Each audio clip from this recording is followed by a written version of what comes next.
we're bringing up AI for the first time. It's been half an hour in, and we're only speaking about AI for the first time.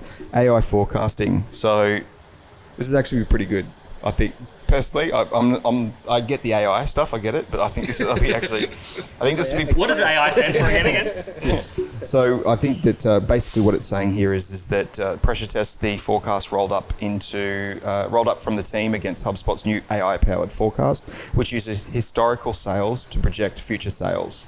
AI improves the accuracy for some teams up to 95%. I think that's actually pretty good because it's real data that's basically working against that. So yeah, I mean, little plug here for Ebster. We've been an Ebster partner for some time, and their tool is obviously like a revenue intelligence tool, which works quite well with HubSpot. This paired with Ebster and the rest of recommended tech stack is going to be another level.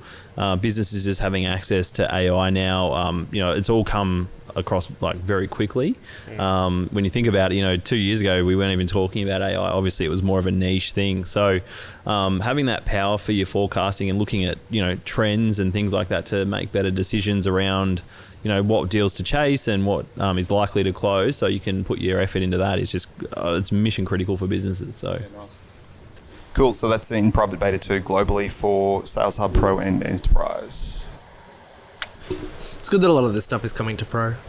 It's not just a... Don't forget the little people. Yeah, that's right. It's not Enterprise just getting more and more distant. I always get a little bit bitter because something comes out and I'm like, I'm sure that's for Enterprise, and I'm like, nice, it's on Pro. Yeah. I remember when Playbooks came out to Pro from Enterprise, and that was just huge for everyone.